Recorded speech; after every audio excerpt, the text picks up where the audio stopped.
Hello, hello. This is Yuri of Moving Sales Professionals and Let's Talk Moving podcast.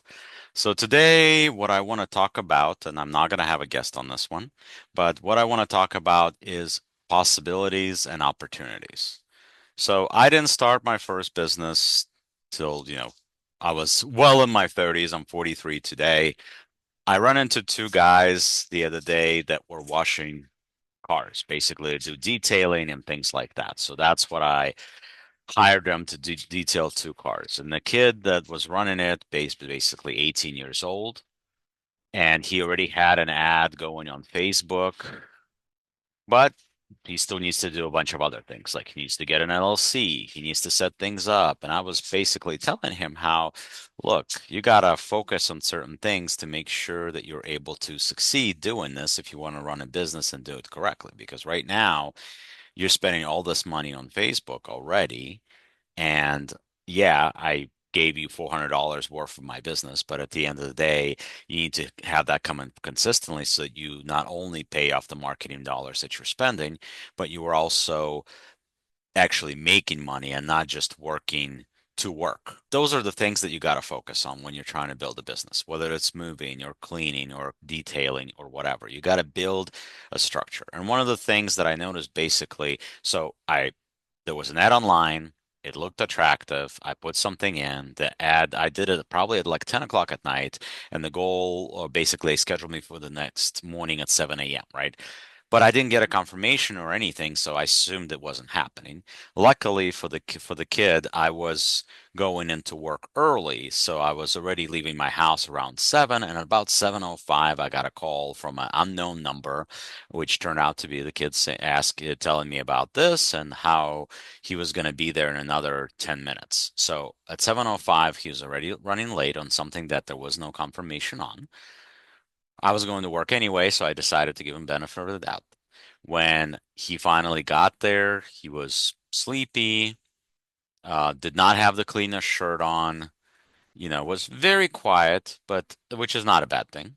But at the same time, it was something that he could work on, right? So one of the things I said to him, I said, "Look, I'm going to give you obviously I'm bringing in to do the business. I need to have a car cleaned, but I gave him my peace of mind in the sense of, okay, so you're starting this out, you want to leave a good impression. So whenever your guys are coming to do the job, you want to make sure they're clean, they have a shirt with a logo on.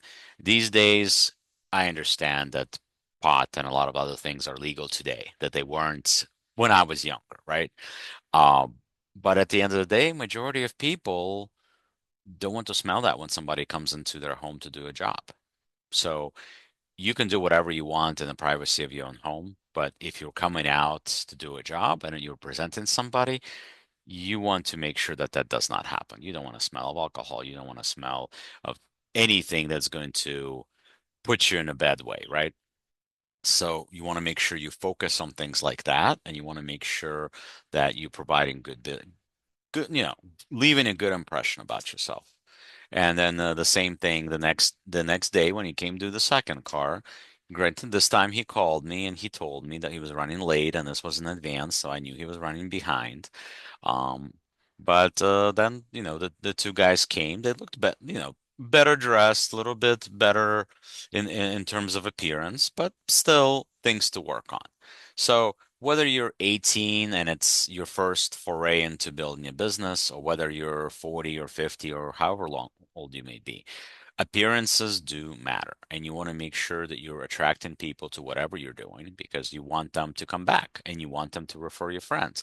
And at the end of the day, even if you do the greatest job ever, one of the things you don't want these people to tell your potential customers or referrals or their family or their friends is that you had an appearance that was questionable or you had uh, a certain smell or whatever the case may be, right? Things like that do affect what you're doing and they do affect whether you choose to do business or not. You got to focus on stuff like that and make sure that you are doing a good job. So it doesn't matter whether you're uh, doing business or whether it's moving or something else, you want to make sure you are leaving a good impression. So those things are, once again, extremely, extremely important.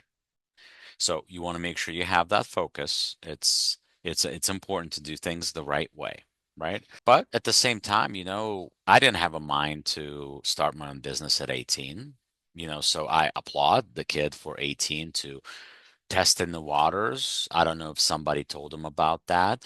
But then the other thing too is that he asked me, well, what if once he found out that I was affiliated with movers, he wanted to know, well, how do I start a moving company? How do I do this? So can we do that? And I said to him, I said, well, before you do anything, what you want to do is actually go out on the moving job and see if this is something you can even see yourself doing in 20 years.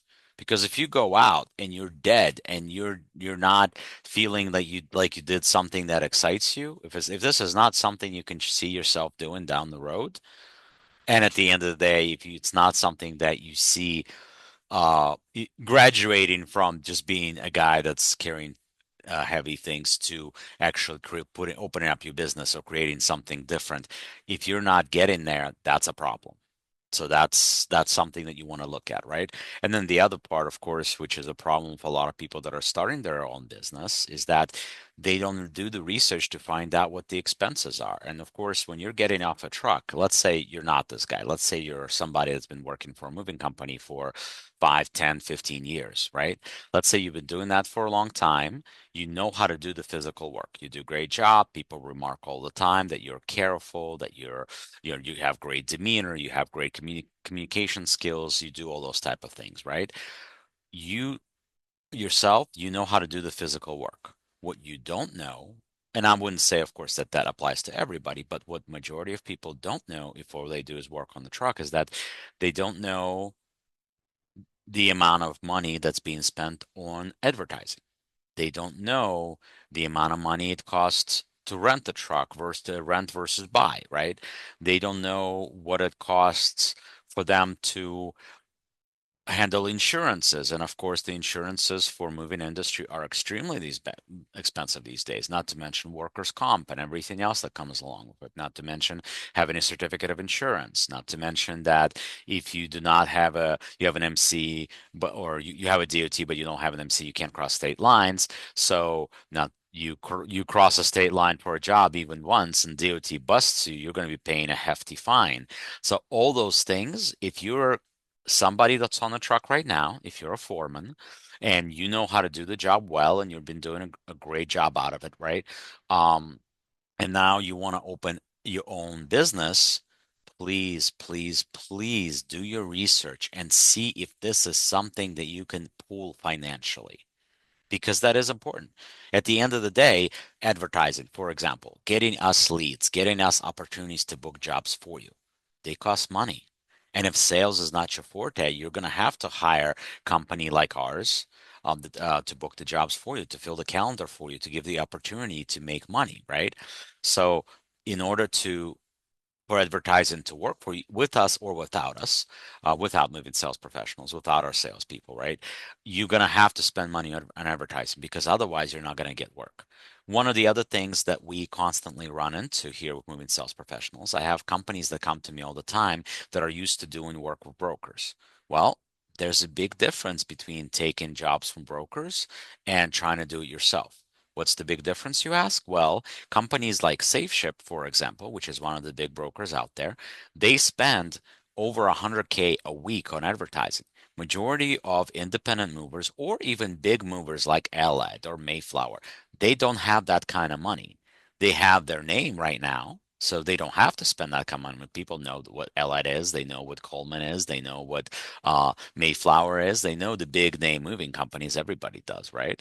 But they don't have to spend that kind of money. If you're brand new and nobody knows you, and either you're used to working with brokers where, they're taking 50% off the top and you're taking the rest, yes, you're doing the job, but you're not, and yes, you're giving up 50%, but at the same time, you don't have expenses for marketing. You don't have expenses for advertising. So if you are going on your own, and if you are going to do your own thing that's going to be separate from the brokers, you got to think about that.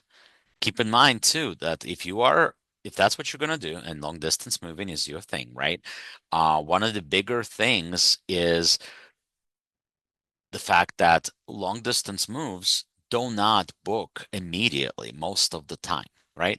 If you're providing accurate estimates, if you're providing truthful quotes, if you're providing real information to people, right, then it's gonna take time. Majority of leads or advertising that comes in, people that are looking to move, when this information comes in, it's people that are looking to move next month, 2 months from now, 3 months from now, 6 months from now, right? Those people usually are not looking to make a decision right away. So when you come and say, Yuri, I just sent you 10 leads, why didn't you book them all?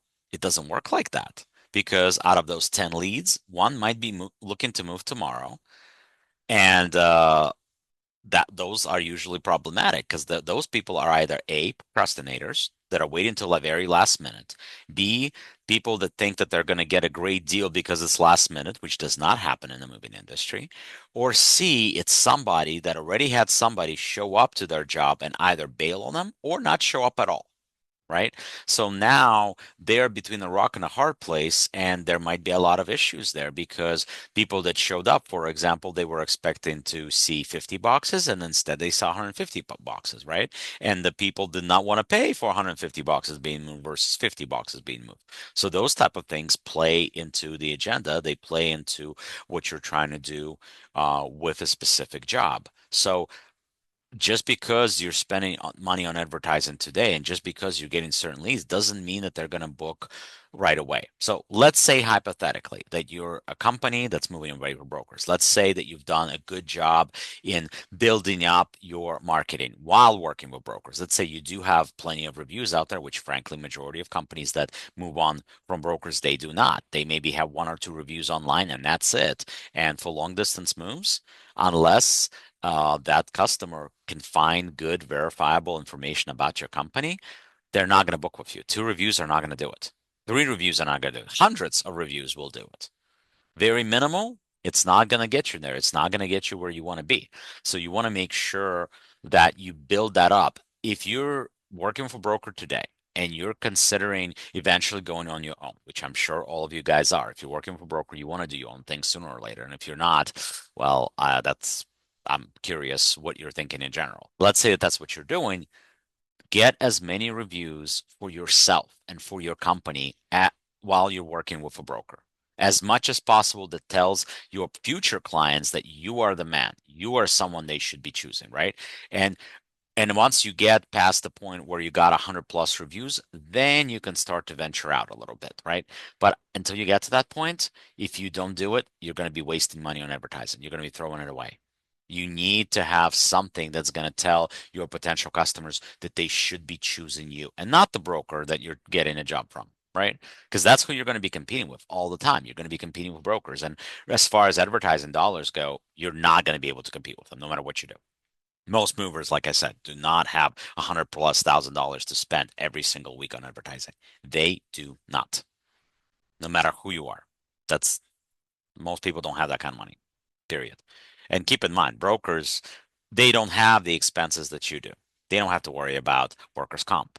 They don't have to worry about uh, trucks and trucking insurance. They don't have to worry about actually sending people on the job. Yeah, they have a bunch of people sitting in the office. And frankly, some of those people are people that really, really, really need money yesterday. So, how accurate are those quotes? Not very accurate if their main motivation is money and not providing a good service. Money will come along if you're providing a good service.